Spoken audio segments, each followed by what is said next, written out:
Demon slayer हासिल training arc finally ends and guess what, इस episode में हमें कितने ग्लोन अप देखने को मिले मैं बताऊंगा। इवन चैप्टर नंबर 8 के बाद टोई एनिमेशन स्टूडियोज की काफी तारीफ करनी होगी। लास्ट 7वें एपिसोड देखने के बाद मुझे मालूम चल चुका था कि 8वां एपिसोड बैंग होने वाला है and they did it. Sorry, they nailed it. अब देखो, इस एपिसोड में हमें कागाया ओबुयाशिकी की डेथ देखने को मिली, लेकिन कागाया की मौत कोई आम मौत नहीं है। इस सैक्रिफाइस के चलते डीमन स्लेयर पर क्या इंपैक्ट पड़ेगा वो समझेंगे। साथ ही मुजान के ट्रू इंटेंशन भी इस एपिसोड में हमें रिवील हो चुके हैं, बट एक चीज अभी भी मिसिंग है कि सभी लोग इन्फिनिटी कैसल में एंटर कर गए तो नेजुको कहाँ है, कागाया ने उसे कहाँ छिपा कर रखा है। एंड लास्ट पे बात करेंगे the serious glow up of Zenitsu की entry I think one of the best entry थी इन्फिनिटी कैसल में। But what makes Zenitsu this much serious जानेंगे इसी वीडियो में विद सम स्पॉयलर्स। इस एपिसोड के आते ही हमें ये मालूम चल चुका था कि कागाया मरने वाला है।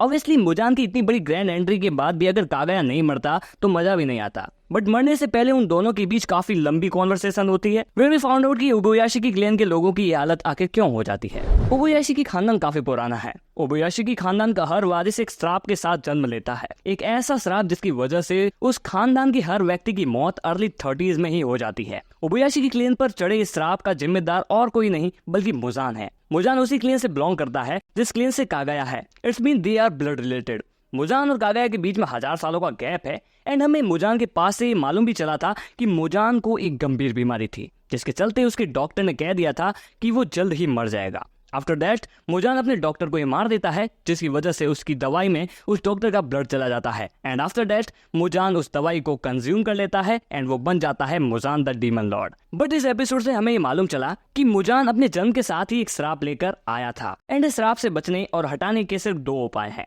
पहला, तुम्हें पुजारी की बेटी से शादी करनी होगी जिससे इस कर्स का थोड़ा प्रभाव कम हो जाएगा, एंड दूसरा, मुजान को खत्म करने का जिम्मा उठाना होगा जिससे तुम्हारी क्लेन बच जाए। एंड इसीलिए स्टार्ट हुआ डीमन स्लेयर। बट मुजान का मानना था कि उसने कभी किसी गॉड को नहीं देखा और न ही उसके गलत कर्मों का फल उसे मिला। लेकिन मुजान को कौन समझाएगा, इधर के किए का इधर ही भुगतना पड़ता है। तो पहले तो कागाया की फैमिली को देखो। डीमन लॉर्ड मुजान, कौन डीमन लॉर्ड मुजान, खुद उनकी अंगने में खड़ा है एंड परिवार का एटीट्यूड एक एक जना बता रहा है। बच्चे खेल रहे हैं, बाप माँ बात कर रहे हैं, किसी इंसान की इससे बड़ी डिसरेस्पेक्ट क्या ही होगी। मुजान इस बात से सरप्राइज हुआ था कि ना यहाँ कोई हासिदा है ना कोई जना, ये बंदा इतना शांत कैसे है, कोई गुस्सा नहीं, कोई जलन नहीं, शांत और शीतल प्रवृत्ति। बट उसी समय एक सडन ब्लास्ट होता है जिससे कागाया की पूरी फैमिली मारी जाती है। इवन जिस इंसान को हम सभी कमजोर मानते थे, इवन खुद कागाया अपने आप को भी कमजोर मानता था, उसने बताया कि वो क्यों है उन सब का लीडर। मुजान का पूरा शरीर इस ब्लास्ट में जलकर खाक हो गया था। देखो, मुजान ने कहा था ना कि गॉड नहीं होते, उसे अपनी बात से मुखरना पड़ता है क्योंकि कागाया में उसे एक गॉड की छवि दिखती है। मुजान के लिए उसे एक सिंपल ह्यूमन समझना भारी पड़ गया। नाउ इसका फायदा उठाकर तमायो छिपकर मुजान के अंदर अपनी बनाई दवाई डाल देती है। तमायो की दवाई मुजान पर काम तो नहीं करती, बट हर चीज का एक इंटेंशन होता है, हर एक सीन का एंड होता है। अभी नहीं तो बाद में ही सही, उसका प्रभाव जरूर होगा। नाउ सभी हासिदा ओबुयाशिकी मैंशन तक पहुंच जाते हैं एंड इतने सालों के काम में पहली बार सभी हासिदास मुजान को पहली बार अपनी आंखों से देखते हैं। देखो, इधर ये कंफर्म हो चुका है कि मुजान को उसका गला काट के तो नहीं मारा जा सकता, उसे मारने का सिर्फ एक ही तरीका है और वो है सूरज की रोशनी।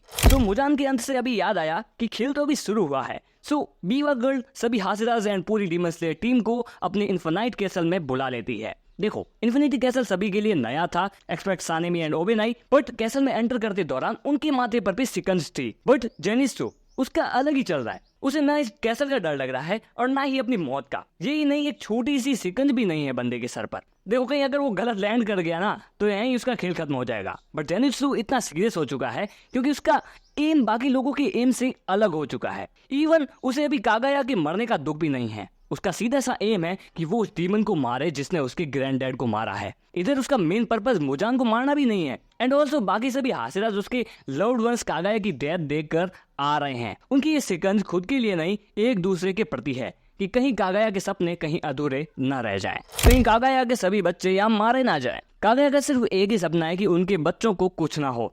रदर इस एपिसोड में हमें ये मालूम भी चल चुका है कि योमी कागाया से 4 साल बड़ा है, बट स्टिल वो कागाया को अपना सब कुछ मानता है। क्यों?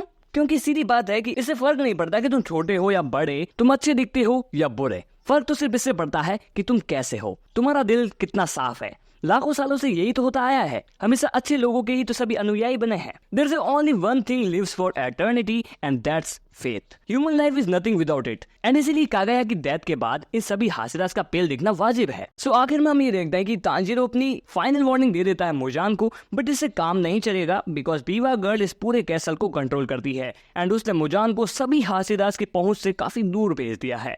तो अब सभी हासिरास एंड तांजीरो को मुजान को ढूंढना पड़ेगा बिफोर मुजान खुद उन्हें ही ढूंढ ले। बट एक चीज और, मुजान जिस काम के लिए आया था वो तो हुआ ही नहीं, नेजुको उसे मिली ही नहीं। वो कहाँ है? स्पॉयलर्स देना चाहोगे? देखो, तमायो ने अपनी डीमंस टू ह्यूमन बनाने वाली दवाई सिर्फ मुजान को ही नहीं दी है, उसने वो दवाई नेजुको को भी दी है एंड नेजुको अभी उसी इंसान के पास है जिसने तांजीरो एंड नेजुको को बचाया था फर्स्ट एपिसोड में।